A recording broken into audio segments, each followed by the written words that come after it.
Hello दोस्तों, horror nights 2.0 में आप सबका वेलकम है।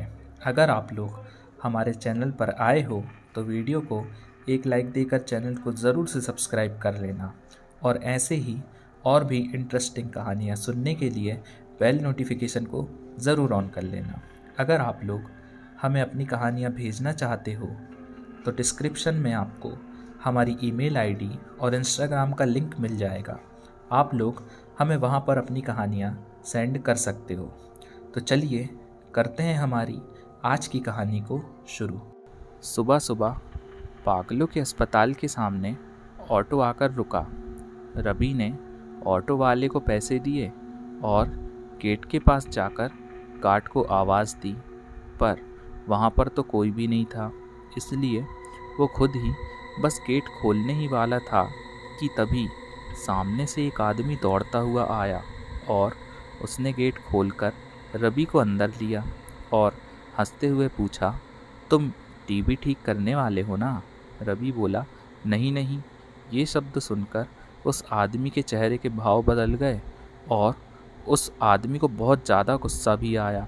उसने रवि को कस के एक लाफा लगाया। रवि के आंखों के सामने अंधेरा छा गया। वो आदमी बोला, मेरा टीवी खराब है तो इस गेट से तो टीवी ठीक करने वाला आना चाहिए, तुम क्यों आ गए? रवि ने खुद को संभाला।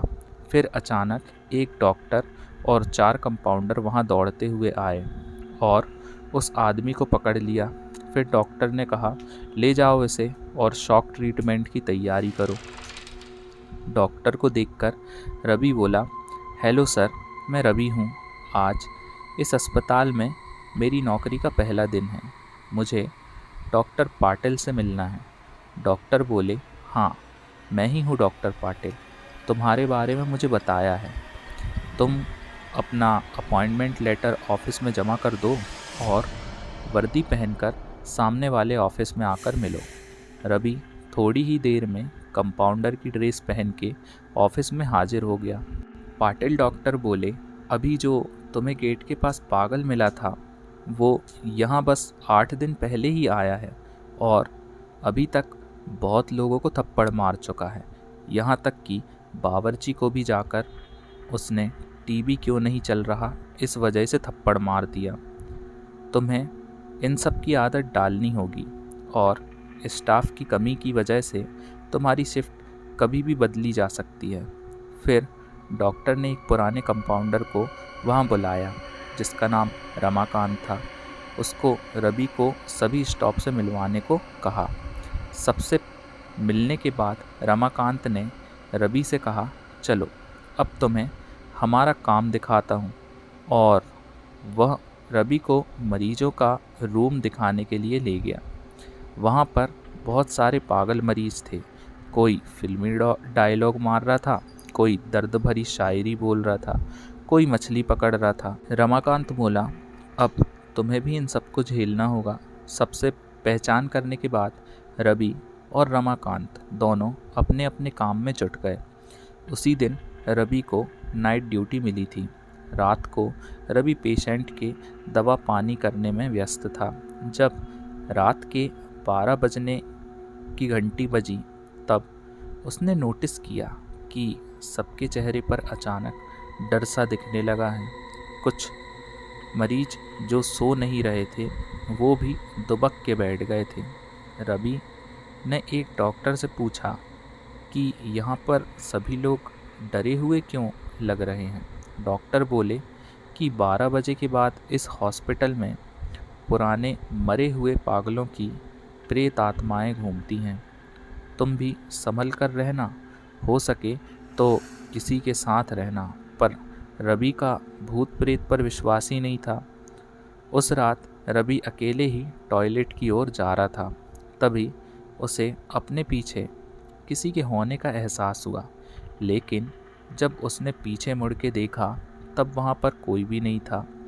वो आगे बढ़ने लगा, पर अब उसे किसी के कदमों की आहट महसूस होने लगी थी। फिर उसने सोचा कि शायद वहम होगा और वो टॉयलेट में घुस गया।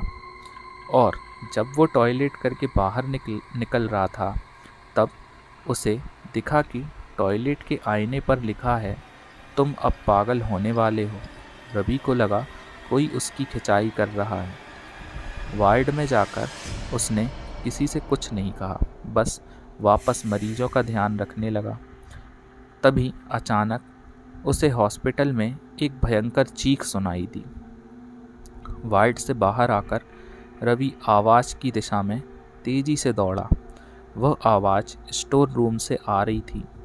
जब रवि स्टोर रूम के अंदर पहुंचा, तब दरवाजे के पीछे छुपे एक पागल ने दरवाज़ा अंदर से बंद कर लिया और उसी दरवाजे की ओर मुंह करके खड़ा हो गया। रवि दरवाज़ा खोलने आगे बढ़ा, तब उस पागल ने रवि को उठा के हवा में उछाल दिया और ज़मीन पर गिरने की वजह से रवि की पीठ में चोट लग गई। उतने में ही उसे एक विचित्र हंसी सुनाई दी। वो पागल बोला, मैंने कहा था ना, तुम पागल होने वाले हो। रवि गुस्से में बोला, अबे पागल आदमी, तुझे मैं शौक दूंगा। पागल बोला, शौक की वजह से ही तो मैं मारा गया था और अब मुझे शौक से कोई डर नहीं लगता। इतना कह के उसने एक हाथ से रवि को कान से पकड़ा और अपने दूसरे हाथ लाइट की स्विच बोर्ड खोले उसमें डाल दिया और रवि को 440 वोल्ट का झटका लगा दिया। पूरा हॉस्पिटल रवि की आवाज़ से गूंजा। उसकी आवाज़ सुनकर हॉस्पिटल का स्टाफ स्टोर रूम का दरवाज़ा तोड़ के अंदर आया। तब सबने देखा कि रवि बेहोश है। रवि को ले जाके मरीजों के बेड पर सुलाया गया और जब रवि होश में आया, तब वो उसका मानसिक संतुलन खो चुका था। वो आज भी उस पागलपन से बाहर नहीं निकल पाया है और अब पागल रवि को लगता है कि वो एक सर्जन डॉक्टर है और अभी तक बहुत से मरीजों और डॉक्टर्स का ब्लेड से पेट काट चुका है। अब हर रात उस हॉस्पिटल में चीख सुनाई देती है, वह भी तब जब रवि को शॉक दिया गया था। तो दोस्तों, ये थी हमारी आज की कहानी। आप लोग को कैसी लगी कमेंट बॉक्स में ज़रूर से बताना। आई नो गाइस, कुछ जगह पे मैं थोड़ा अटक गया था, बिकॉज़ ये मेरी गलती नहीं थी। क्या था, इधर पे वर्ड मिस्टेक हैं काफ़ी सारे, तो फिर भी मैंने जितना हो सका उतना मैनेज किया और फाइनली मेरे एग्ज़ाम्स वगैरह एंड हो चुके हैं। तो अब रेगुलरली स्टोरीज़ वगैरह आएगी, तो बने रहिए अपने चैनल के साथ। जो लोग आज की इस कहानी पर नए आए हैं, तो भाई उन लोग से मेरी बहुत विनती है कि प्लीज़ वीडियो को लाइक देकर चैनल को सब्सक्राइब करके बेल नोटिफिकेशन को ज़रूर से ऑन कर लेना, ताकि हमारी अपकमिंग स्टोरीज़ के नोटिफिकेशंस आपके पास पहुंच सके और आप लोग उन्हें सुनकर एंजॉय कर सकें।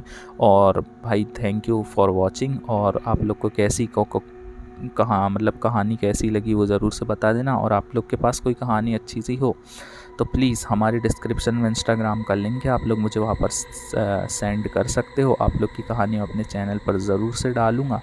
ठीक है गाइस, और मिलते हैं ऐसी अमेजिंग नेक्स्ट कहानी की वीडियो में। तब तक के लिए बाय बाय।